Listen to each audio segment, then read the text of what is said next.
Plant FAQs. Monstera subpinnata. Monstera subpinnata. Unveiling the secrets of this unique climber. Hi there, Furbu here. Today, we're diving deep into the world of the Monstera subpinnata, a captivating climber known for its stunning, palm-like foliage.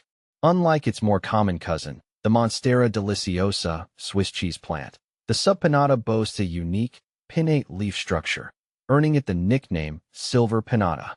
Whether you're a seasoned plant enthusiast or a curious newbie, this FAQ will equip you with the knowledge to cultivate a thriving Monstera subpinnata in your own home. See more 67 species in genus Monstera at monsteraholic.com.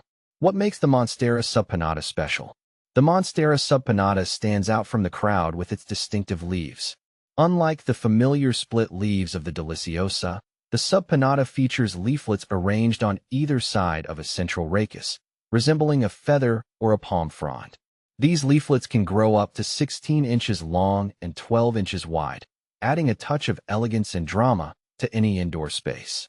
As a native to the tropical rainforests of South America, the subpinnata thrives in warm, humid environments.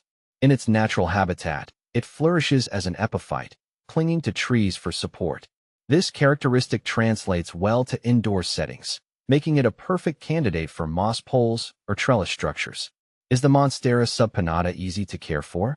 The Monstera subpinnata is generally considered a low-maintenance plant, but understanding its basic needs is key to its success. Here's a breakdown of the essentials. Light. This tropical beauty prefers bright, indirect sunlight. Avoid harsh direct sun, which can scorch the leaves.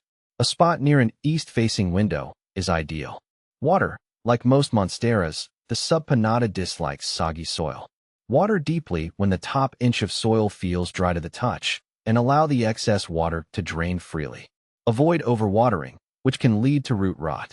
Humidity. Mimicking its rainforest origins, the subpinnata appreciates moderate to high humidity levels, around 60%. Grouping plants together, using a pebble tray, or investing in a humidifier can help create a more moisture-rich environment. Soil. A well-draining, airy potting mix is crucial. Aeroid mixes or formulations specifically designed for monsteras are excellent choices. Fertilizer. During the growing season, spring and summer, a balanced liquid fertilizer diluted to half strength can be applied once a month. Withhold fertilizer during fall and winter. How big can a Monstera subpinnata get? In its natural habitat, the Monstera subpinnata can reach a staggering height of 39 feet. However, indoors, its growth is more restrained. With proper care, you can expect your subpinnata to climb up to 6 feet tall.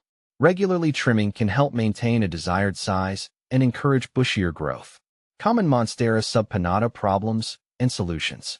While generally resilient, a few things can go wrong with your Monstera subpinnata.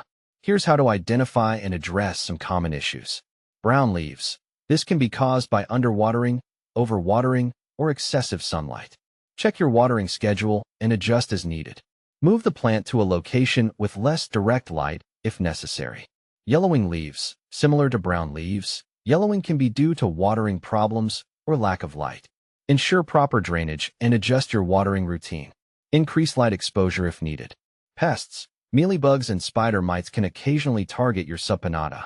Neem oil spray or insecticidal soap are effective solutions. Can I propagate my Monstera subpinnata? Absolutely. The Monstera subpinnata can be propagated through stem cuttings. Here's a simplified approach. Identify a healthy stem with at least one node, the bump where a leaf meets the stem. Using sterilized shears, cut the stem just below a node.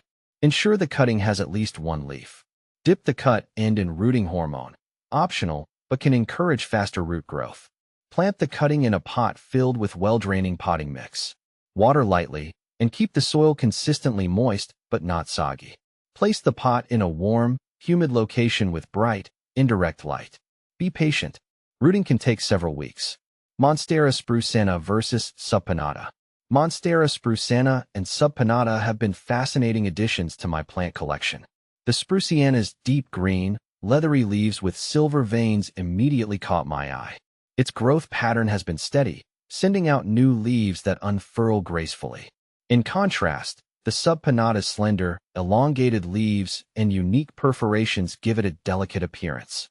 I find myself admiring its growth habit, which tends to be more compact compared to Monstera spruceana.